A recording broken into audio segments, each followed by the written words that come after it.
ನಮ್ಮ ನಾಗಮಂಗಲ ತಾಲೂಕಿನ ಈ ಬೆಳ್ಳೂರು ಹೋಬಳಿಯ ಚಾಮರಾಪುರದ ಕನ್ನಡತಿ ವೀರ ಕೆಚ್ಚೆದೆಯ ಕನ್ನಡತಿ ಶೀಲಾರವರು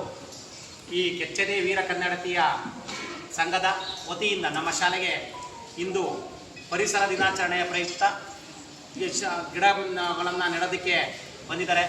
ಅವರಿಗೆ ಪೂರ್ವಕವಾದಂಥ ಸ್ವಾಗತವನ್ನು ಕೋರ್ತಾ ಅವರು ಸರ್ಕಾರಿ ಶಾಲೆಗಳ ಒಂದು ಸಬಲೀಕರಣಕ್ಕಾಗಿ ಗ್ರಾಮೀಣ ಶಾಲೆಗಳು ಭಾಳ ಚೆನ್ನಾಗಿ ನಡೀಬೇಕು, ಎಲ್ಲ ಶಾಲೆಗಳಲ್ಲಿಯೂ ಸಹ ದಾಖಲಾತಿ ಹೆಚ್ಚಬೇಕು ಅನ್ನೋ ಒಂದು ಅಭಿಲಾಷೆಯಿಂದ ಎಲ್ಲ ಸರ್ಕಾರಿ ಶಾಲೆಗಳಿಗೆ ಈ ವರ್ಷ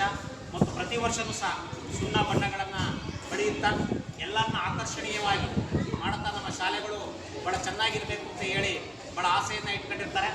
ಅಂಥ ಒಂದು ನಮ್ಮ ವೀರ ಕನ್ನಡತಿ ಶೀಲಾರವರು ಇನ್ನು ನಮ್ಮ ಶಾಲೆಗೆ ಬಂದು ಆಗಮಿಸಿ ಹಲವಾರು ಹಣ್ಣಿನ ಗಿಡಗಳನ್ನು, ನಮ್ಮ ಮಕ್ಕಳು ಹಣ್ಣನ್ನು ತಿನ್ನಬೇಕು, ಹಣ್ಣಿನ ಗಿಡಗಳನ್ನು ನೆಟ್ಟು ಹಣ್ಣನ್ನು ತಿನ್ನಲೇಬೇಕು ಮಕ್ಕಳು ಅಂತ ಹೇಳಿ ಅವುಗಳನ್ನ ಪೋಷಣೆ ಮಾಡೋದಕ್ಕೆ ಎಲ್ಲ ಜವಾಬ್ದಾರಿಯನ್ನು ಕೊಟ್ಟು ಇವತ್ತ ಹಲವಾರು ಹಣ್ಣಿನ ಗಿಡಗಳನ್ನು ನೆಟ್ಟಿದ್ದಾರೆ. ಅವರಿಗೆ ಹೃತ್ಪೂರ್ವಕವಾದಂಥ ಧನ್ಯವಾದಗಳನ್ನ ನಮ್ಮ ಶಾಲಾ ವತಿಯಿಂದ ವತಿಯಿಂದ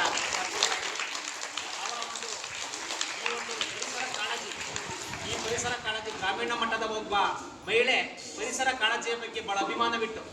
ನಮ್ಮ ಏನು ಸಾಲು ಮರದ ತಿಮ್ಮಕ್ಕನ ರೀತಿ ಎಲ್ಲ ಶಾಲೆಗಳಲ್ಲಿಯೂ ಸಹ ಗಿಡ ಮರಗಳನ್ನಿಟ್ಟು ಈ ಪರಿಸರವನ್ನು ಕಾಳಜಿಯನ್ನು ತೋರಿಸ್ತಾ ಇರುವಂಥ ಅವರಿಗೆ ನಮ್ಮ ಕರ್ನಾಟಕ ಸಂಘದ